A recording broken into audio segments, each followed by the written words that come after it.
Well, welcome to The Raise. Today we have the pleasure of speaking with Jessy Wu. She's the founder of Encour, a strategic communications agency that's worked with some of Australia's top fintech, marketplace and health tech startups. Previously, she was working as an investor with Afterwork Ventures, where she's backed companies like Everlab, Primary and OwnHome. She frequently publishes opinion pieces in some of Australia's top tier media like Forbes and AFR. And Jessy doesn't just talk the talk, she really does walk the walk. She knows the industry from both sides. So it's my pleasure to welcome Jessy from one agency founder to another. I'm pumped to hear about your journey building Encour and keen to know what the future holds for you and your clients. Likewise. Thank you so much for having me, Ryan, and looking forward to this agency owner chat. Yeah, you had a great idea earlier where there might be a bit more back and forth and put some of the questions back to me. And as to agency owners working on different sides of services, servicing the tech industry, I think that's going to be really interesting. To get started, do you want to just give the audience an overview of what you're up to right now at Encour and what led to the moment that you decided to become a founder of a service business after being an investor? Yeah, so when I was an investor in early stage tech companies, I saw that the companies that had a really great narrative, a really great way to make people care about what they were building, and a plausible way to articulate why they were the right people to make this change, were able to command a lot of advantages. They were able to attract ambitious people to their mission, who believed that they had a credible shot on goal of solving a really big problem. They were able to build trust with, enterprise buyers and other kinds of customers, and they were able to build something that was quite memorable, a brand that stuck in people's mind, which helped with lots of things like customer acquisition and conversion and retention. But I saw that a lot of startups were not always very intentional or sophisticated in how they went about telling their stories and commanding their narratives. And in particular, there was a lack of understanding about how you could use different channels, such as earned media, such as owned media, so your own kind of thought leadership and content and founder-led content, amplified through social media in order to command your narrative and stand for something larger than just your company, but really be seen as kind of totemic examples or figureheads of a broader movement. In my time as a VC, I lent in to help some of our portfolio companies do some of this work, help them to get their first kind of piece of earned media that announced their existence, announced some newsworthy things that they had achieved, and saw that immediately deliver an ROI for those founders. After about 4 years as a VC, I was keen to scratch that itch of building something myself. And so in about midway through last year, I started this agency. It's a full service strategic comms agency. We help clients to shape a narrative and own that narrative through multiple channels, whether that be owned social media. More recently, we've rolled out other propositions, such as being able to support our clients to do short and long form video content that we can help them distribute over social media as well. And just this week, we published our first book for someone who we've been working with and someone who I've known for quite a long time. Nice. What's the book? Yeah, the book is called The Fundraising Blueprint. It's written by somebody who is a venture capitalist. His name is Abby Moran. He's an investor at Rampersand. And The Fundraising Blueprint is a 150-page book. I've got an advanced edition sitting here, so it's a thin read. And it is basically demystifying the game of VC and making that fundraising process more legible to founders so they can understand, exactly how VCs build conviction and how they can run a process that is quick and efficient, allows them to nail their fundraise so they can go back to building. So it was really fun to go through the process of putting this book together, laying it up, doing the cover design, doing the logistics, having it go live on Amazon and Gumroad. And we've sold nearly 200 copies this week, which is pretty cool. And we even managed to get the book to, I think it was number 26 on Amazon Australia's bestsellers for the whole week. Lots of exciting things happening here at Encour, and really proud of the efforts of the whole team to make things like that happen. Yeah, that's so cool. I maybe I'll be the 201st person to buy the book on Amazon. Surely, I'm looking forward to reading that. You've obviously got, far-reaching experience in the world of tech, from VC right through to the media comms that you're doing at the moment with Encour as well.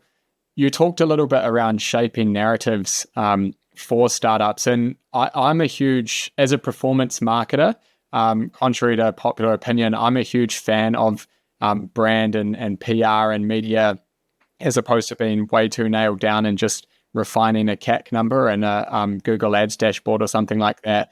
And I've really seen the power of brand to actually, hugely elevate a business, whether it's Sharesies is one example in New Zealand that just told a fantastic story from the start, or Henry, a B2B player in the accounting software market, I guess you want to call them.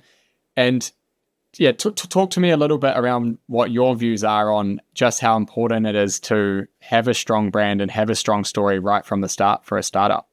Yeah, I think it was Patrick Collinson who said something like, it's easier to do hard things than easy things. Because if you say that you have this really ambitious mission, you're sinking your teeth into a really tough challenge, then you're going to attract really ambitious people who want to support you.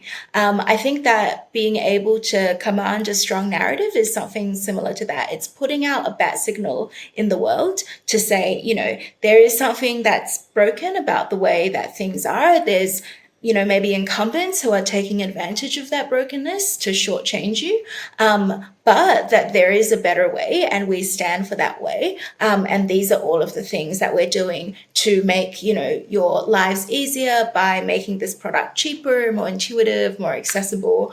And, if we take the examples that you just mentioned, Henry was all about arming sole traders and small businesses with the ability to do their bookkeeping and their invoicing, to stay on top of their taxes, so that to remove the headache of all of the admin of running a small business, so they can get back to focusing on their trade and the thing that they do best. So they commanded this really powerful narrative about things that resonated with that customer persona, put something at stake for them, rallied a tribal identity around being a small business owner. And I think in doing so, they earned the right to stand for something more than just what their product literally is, which is a bookkeeping service or, a kind of savings account that helps you roll over your tax, into something where it means something to be a Henry customer, because you resonate with the kind of messages that they stand for, and you believe that they're going to look after you because they're building something from a place of understanding about your needs and from a place of championing what it is that you do, and thinking that it's really important and important for the economy.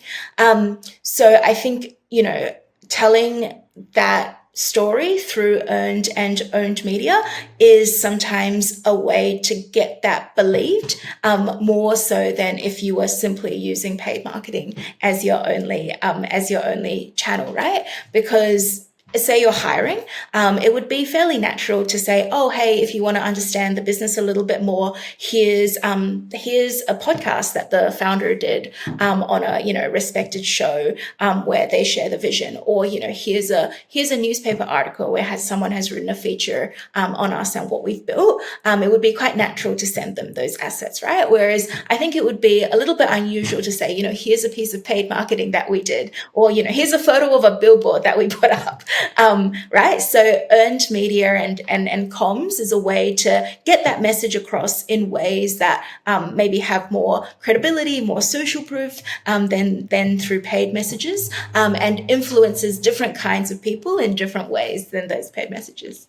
Yeah, and I think the two work together really well also. Like, certainly from our experience running paid campaigns, when there is a really strong brand, for whatever reason, for a customer or a client, they always have much better conversion rates, much better sort of brand share as well, so that the brand recall is a lot higher. And obviously, when you do kind of have a piece of your prospective customers' mind or attention, you are obviously much more likely to convert them when they are in market. So I think it's super important.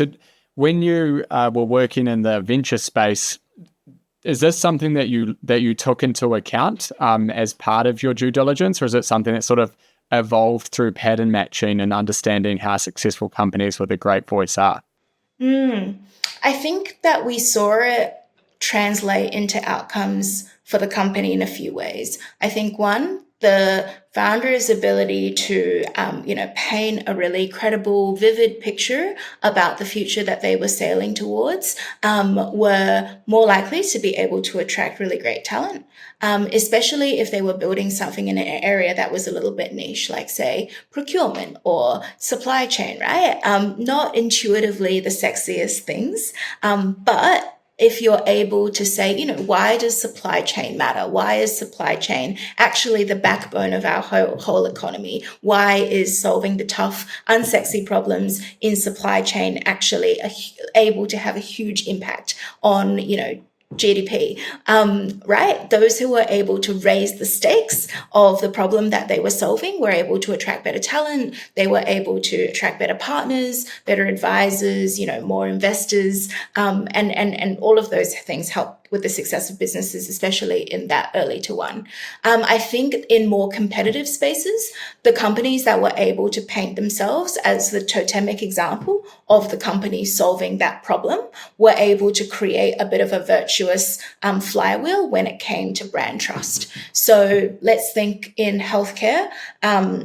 We all know that semaglutides and Ozempic came to market over the last few years as this miracle drug, a wonder drug, a really game-changing medical therapy. And there were lots of companies that offered it and had their own kind of, distribution and chronic care platform on top. But consumers, there was a lot of information flying at consumers about which of these services they should use to procure this kind of underlying generic through. And then I think it was the companies that had the most trust, the biggest brand, the ones who said, we don't just stand for being a pill mill that delivers your thing. We offer a holistic care platform. We offer a community. We offer a way to lose this weight and keep it off, because it's not just the medical intervention, it's all of the other stuff. The ones who were able to command that narrative really effectively and lean on things like earned media to get some of those messages across were able to probably gain a greater share of that than the companies that weren't.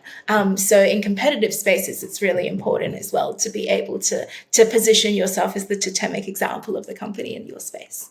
Yeah, for sure. It's like when you can differentiate by brand, the story that you can tell with your brand just makes so much more difference. And in terms of setting up Encour, is that why you decided to build an agency? Is it that you maybe felt that there was a gap there, or is that something that you just generally lean towards, as well as taking a real interest in producing for startups?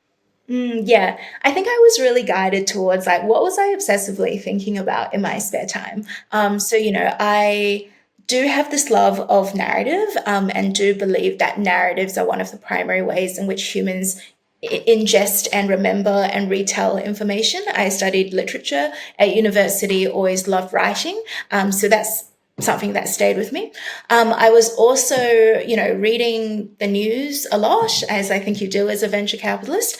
And I was seeing missed opportunities. I was seeing certain companies, certain VC funds have a slightly antagonistic relationship with the press, where, the journalists are trying to tell the truth. They're trying to, report interesting developments. And then, if that wasn't in the interest of the companies or the VC funds to have those things investigated, the kind of way of engaging with those journalists I felt was quite unsophisticated. There was a lot of declining to comment, and just hoping to kind of stay above the fray and above the media circus and not give it oxygen and hope it all blows over.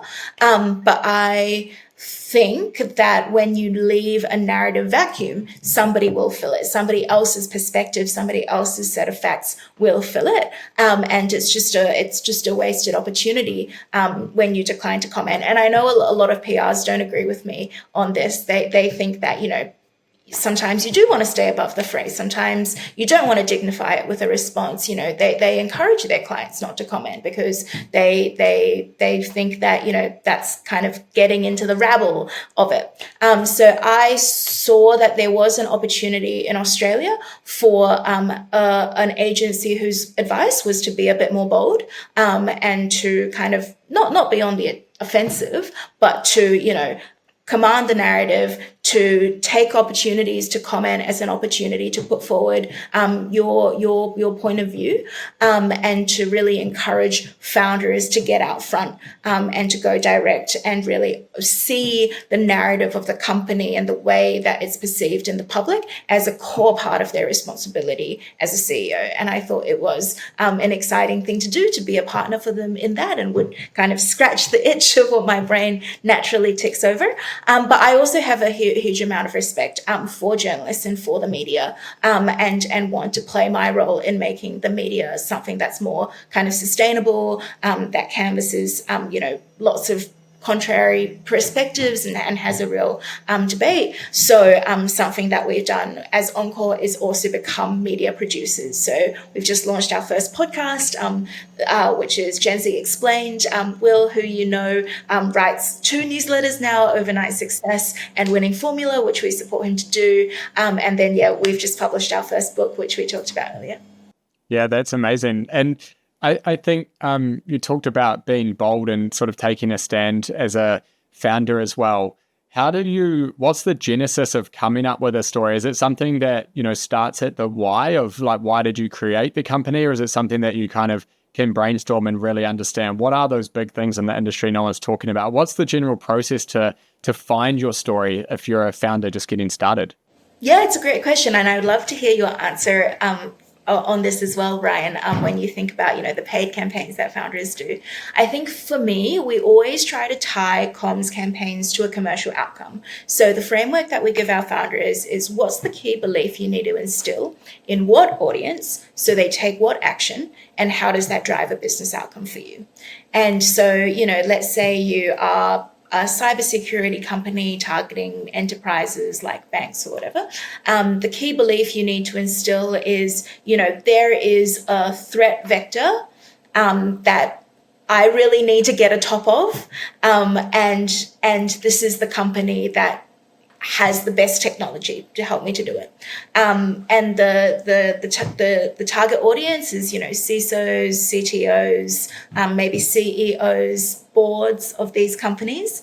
And the action that you need them to take is, advocate for budget to be created to adopt a new cybersecurity solution, to, kind of commence a process with you, engage with pilot, blah, blah, and that leads to sales for you.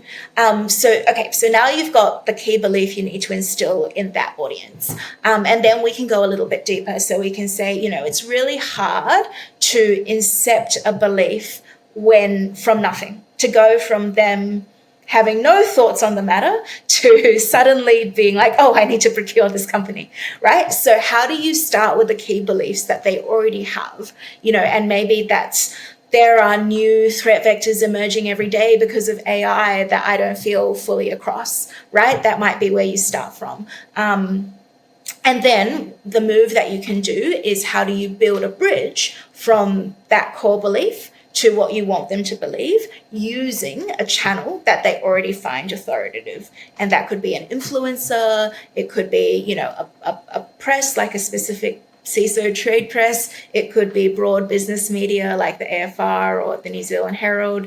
It could be, something that their board member sends to them. So, what are their board members reading? Magazines, I don't know what it is. So that's kind of how we conceive of a campaign. And once we get really tight on the key belief you need to instill, the key beliefs that you can bridge from, the channels that they already trust, the nodes that they already are influenced by, then you can build a really, really targeted campaign that's tied to a commercial outcome. Yeah, nice. It's a very process-driven approach as well, which is fantastic. And obviously the commercial outcome is super important, and it's very directive and focused on actually, driving the startup forward relative to the goals that they have as a business as well. Obviously, it's not that anything can be a story, but it's like, what story do you want to tell and for what purpose, right? And so I love that. How about for you? Like, when you're coming up with a paid ad campaign, what's the process that you follow when you define what are the key messages that you want to drive? Yeah, it does vary, but I think in relative to, like, if a company was running a PR campaign and then thinking about how would Atlas fit into some of that key messaging, it's definitely amplification of that voice, of understanding who are those people that you actually do want to influence. How can you, chop up some of that content so that it can fit into different mediums, and then target them across different places like online, so that you can maximize your reach and also maximize the touch points that you get as well.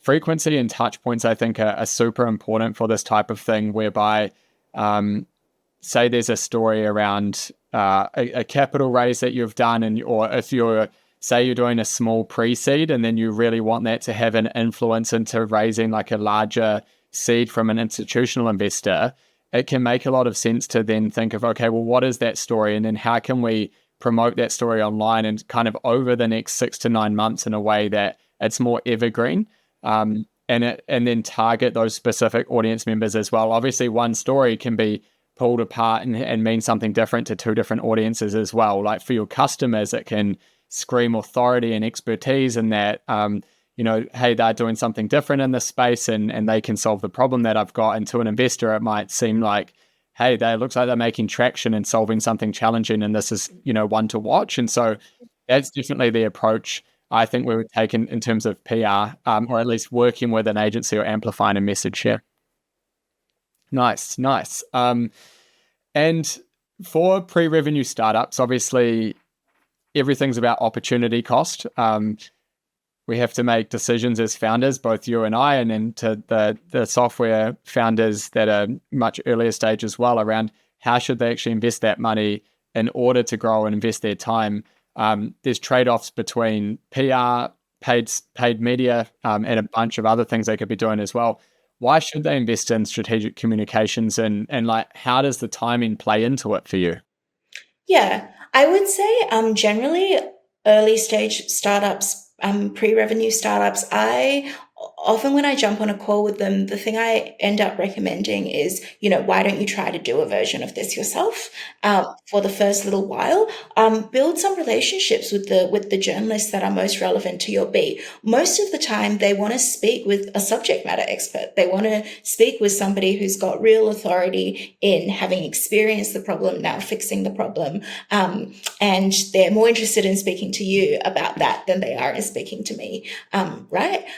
So, do some of those first reps yourself. Start experimenting with posting some of your own content on LinkedIn so you can get a sense of, the content that feels easy for you to be able to create week in, week out. You get a sense of what people are resonate with. You get a sense of what your audience is trying to pull from you, and do that until maybe, your first few customers, your first bit of revenue, your, maybe a more, the next kind of milestone of raise. And then once you've got something resembling product market fit and you've got a really good sense of what are the key messages that actually resonate with your tribe and that convert them, then let's use a kind of comms motion to pour fuel on something that's already burning. But I would say founders, you should not outsource your narrative and your story to a comms agency too early on in the piece. It's a key part of your responsibility as a CEO, and as you become the CEO of a scaled company, telling that story to talent, to partners, to investors, to customers is just going to get more and more important. So get those reps in early. When I think it is the right time is, when you are, maybe you want to do this really big campaign and you want some international press, or you want just kind of lots of press in more mastheads than you can kind of handle your own. It's not a good use of your time. Or you feel like I've got a really good sense of what the key messages are, are, but I want a bit more polish and finesse in terms of inserting my story into a broader news cycle and creating emotion where, every time they're writing about X, we're inserted as a relevant spokesperson, and I don't have time to build, relationships with journalists across all of those different beats. So I could use someone to help me drive it. Yeah. Yeah, no, that's great advice. And I think like authenticity plays a huge role in it as well, to your point around like, don't outsource your narrative like you do. Again, Sharesies is always just an easy one because we work with them from such an early stage as well. And for those of you that don't know, they're a really popular B2C share trading or wealth management platform actually across New Zealand and Australia with hundreds of thousands of customers. And what was so exciting about what they did is that, first of all, they were like one of the first movers in Oceania in that space, while there's Robinhood and those types of businesses popping off overseas as well. But they really started the platform because they wanted to democratize the opportunities to grow in your wealth. And it sort of varied over time, but it was really about giving the same opportunity to someone with $5 as someone with $50,000, which I think is super powerful. But the reality is that it was totally true. Like that is really where the genesis of that idea came from. And that was their why. That was very obvious in their office and in all of the work that we're doing. Being authentic to why you're actually doing something just, I think, does make it a lot easier from the founders to just start off with that story and then have that amplified later on as well. Yeah, absolutely. I think people can detect phoniness, and people can detect when a story is too polished, too picture perfect, not actually coming from that place of a messy lived experience that moves something within you, and it's not going to resonate in that same way.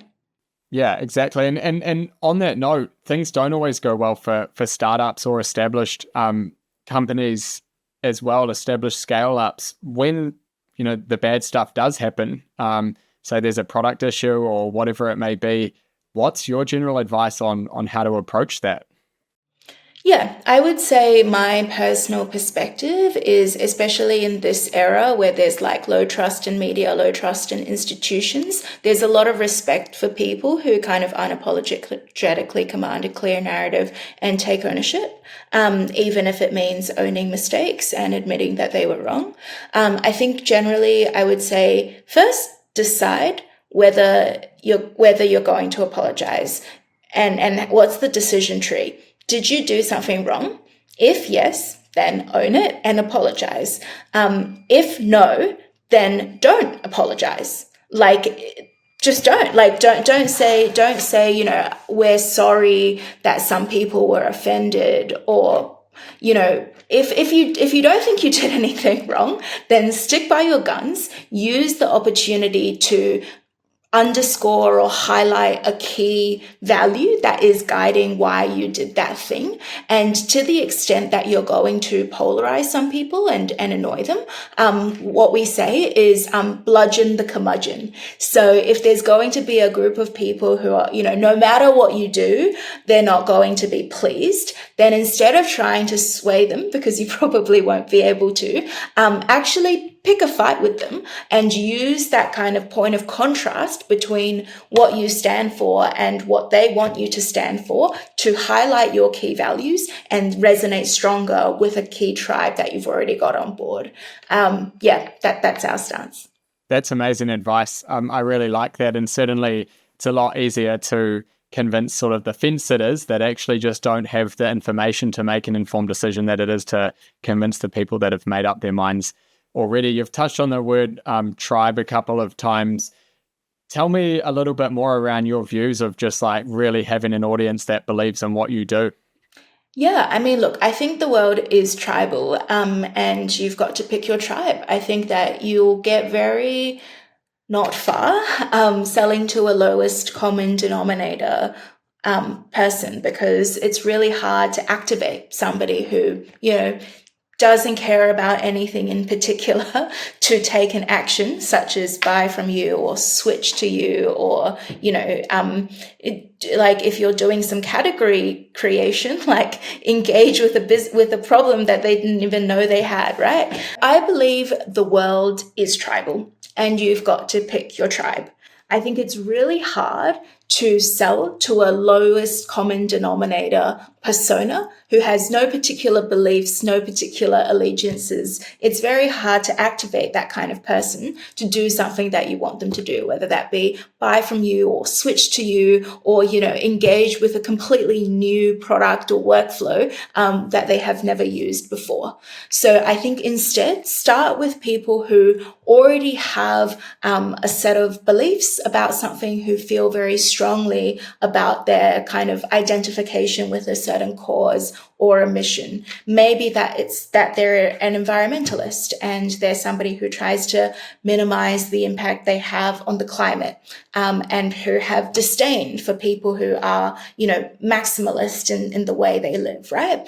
So you can target that tribal identity by really resonating with them. Or it can be people who are, really devout fans of a certain sport or of a certain celebrity, like Swifties, for example, right? Where, there are ways to get Swifties activated. There are things that you can say that will make them really perk up. So I think it's a lot easier to get a message across if you are speaking to somebody in particular and you're really clear-eyed about, what the buttons to press that evoke a response in them are.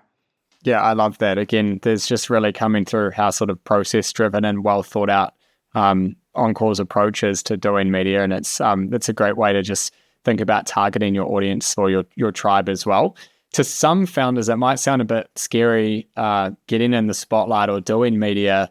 There are naturally people who just shy away from that type of thing.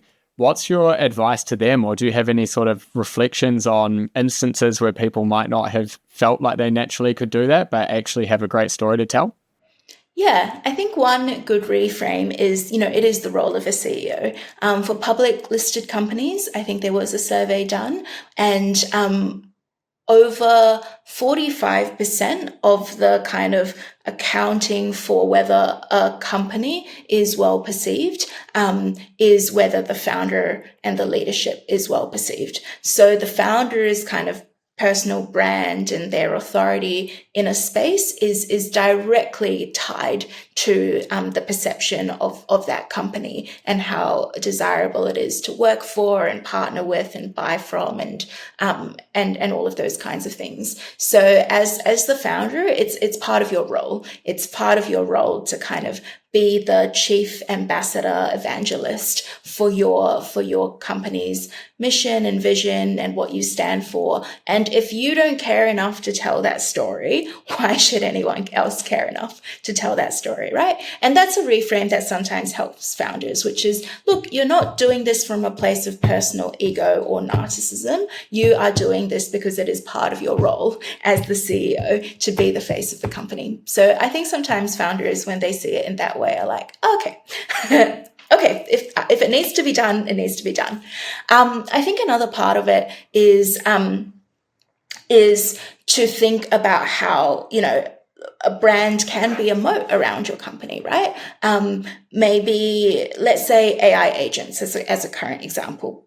Market is being swarmed with AI agent companies, and they're coming out of YC, and lots of SaaS companies have launched an AI agent proposition. We're swimming in it as a agency owner, deciding whether I want to put some AI agents in my business to accelerate some workflows. I want to work with a company who is building an iteration that currently is market leading, but also knows where the puck is moving and is therefore going to keep improving that product in a way that keeps it market leading, right? And how am I making that decision? I'm actually listening to these AI agent founders on various podcasts and making an assessment of, does it seem like they are an insider? Does it seem like they really know where that technology is moving? They have like an insider perspective on it. They have a sense of urgency. They're building voraciously. They're not going to get themselves left behind.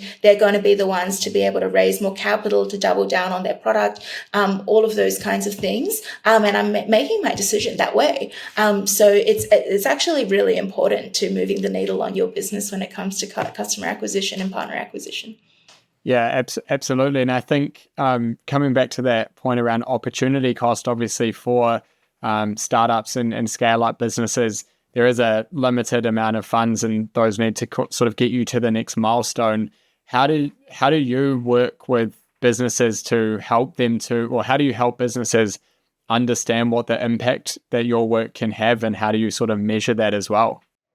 Yeah, look, I think it's probably harder in my world than it is in your world. You guys have, nice UTM links and things like that. I think for us, you have to frame comms as more of an investment rather than a direct sugar hit and a direct, $1 in equals $5 out motion, because it won't always be immediately attributable. But I do think that that not doing it does. You can't just turn it back on when you want to, right? Because it takes a while for conversion to catch up, because there's a sense of trust around your brand and existing awareness around your brand. So I think it's like, bake it into your, whether it be your marketing budget or your kind of corporate comms budget, which maybe has stuff coming out of hiring and whatever it is, and invest in it when you believe you're kind of at a scale that you can capture the benefit that PR is throwing off, like you've got enough capacity to serve the interest that comes from PR. And if you believe it is important for your company to be seen as a very good version of what you do within your category. Yeah, it is unfortunately harder to measure PR than it is for paid, but the two work hand in hand, because as I said earlier, certainly companies that do have a much stronger brand and other sort of owned or earned media out there will convert at much higher rates as well. So the two definitely work together. I like to think about, even though we do likely work at that sort of pointier end of the funnel, I always encourage businesses as well to kind of look at their return on investment from like a marketing allocation efficiency question, in terms of like, what's the total budget that you're spending on marketing and comms? And then of those activities, what are the ones that do have an ROI, and of the ones that, or a direct ROI, of the ones that are more difficult to measure, how confident are you that you're actually hitting the audience that you want, and like that medium has the impact that you want it to have as well? And then kind of just keep shaving at the edges, because too many times I see founders,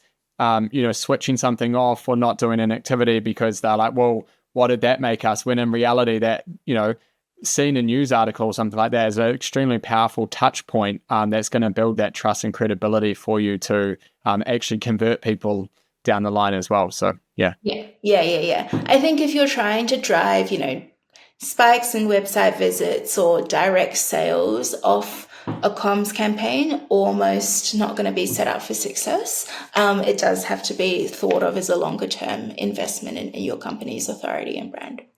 Yeah, exactly. Great points. Well, Jessy, it's been great chatting to you today. Did you have any final questions for me, or we can just wrap it up there if you want as well? Yeah, I mean, I love talking to other agency owners because I feel like, you've been running Atlas for a while now. You work with over 50 clients. I would love to ask whether you have a tip for somebody who's kind of 10 months into building the agency, working with a team of 8, working with about 12 clients now, just pushing up against the kind of 6-figure monthly. We just had our first 90K month this month. Looking back at when you were at this kind of stage, what are things that you wish you'd known? That's a great question, and congrats on your super fast growth as well. Obviously, well-earned growth, but after talking to you today, no doubt you really know what you're doing. So, great stuff. I think I've been in the agency space for a while. So my background was I worked at a software company, a B2B SaaS software company, and before that, I worked in a couple of agencies also. And I think those agencies were absolutely great places to work, and I think they were really ethical and cared about their clients. But having been part of that landscape, it dawned on me that the agency game is very much just like win clients and then sort of just some of them will churn, but the reality is you just keep trying to grow. And what I think, agencies, especially digital agencies, are very much like retainer-driven businesses. And in a way, they're kind of like subscription software businesses as well. And so the more that you churn, obviously, the harder it can be to grow. And one of the most important things that I set out to do with Atlas as an agency was like just to try to be the best rather than the biggest. And choosing who you work with is just as important as who you don't work with. And that's for a few reasons. Like one, if you're kind of trying to get a deal across the line in 6 months, they're going to probably look you in the eye and go like, are you happy you spent that money with Atlas? No. If the answer's, you think the answer might be no, then it's probably worth just not working with them because they're not going to refer new clients to you. And takes the same amount of bandwidth, no matter how big or small a client it is. It takes the same amount of sort of bandwidth to onboard new clients and learn about their businesses as well to some degree.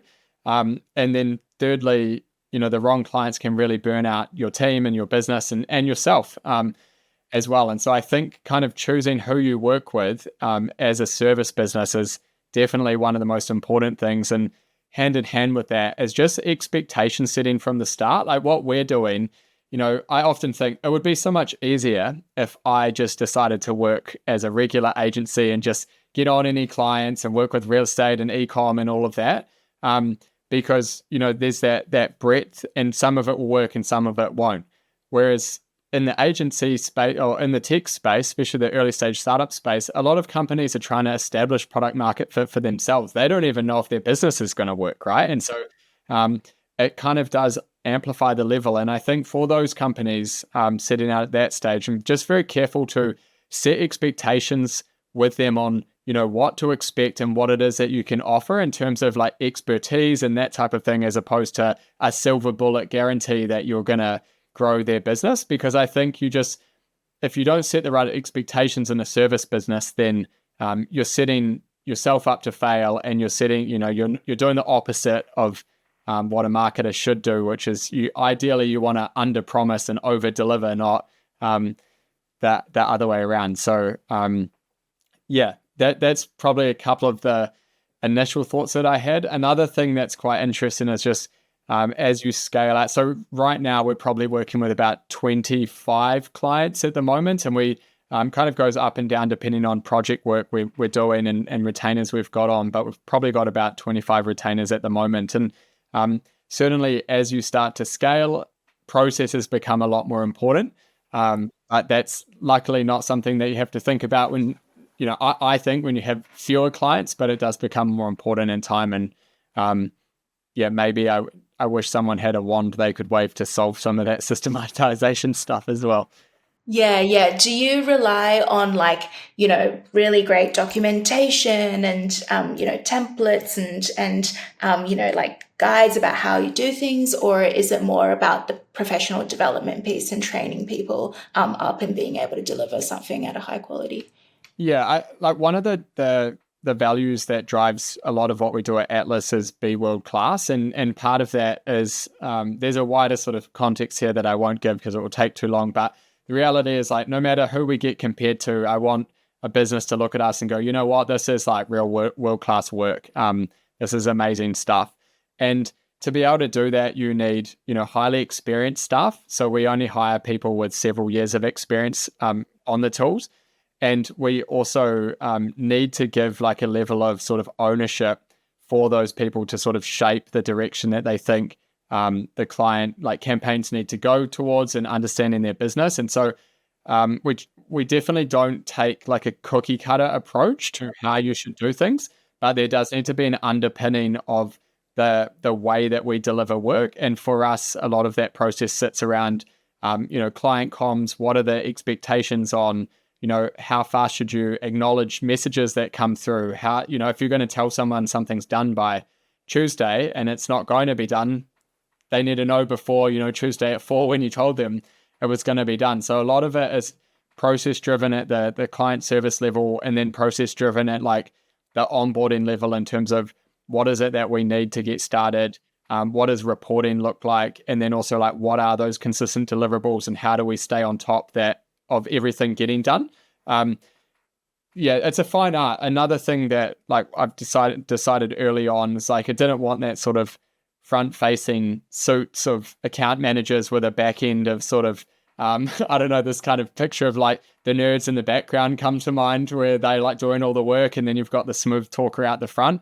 We do full like delivery and account-facing work all together so that we can really understand people's businesses, and that I think informs some of the process we've got where people can kind of be themselves, but also have these guide rails of like, this is what world-class means. Yeah, great. I love that. Thank you so much for those freebie learnings. Lots to marinate on. All good. Hey, great to chat, and I'll talk to you online. Yeah. Okay.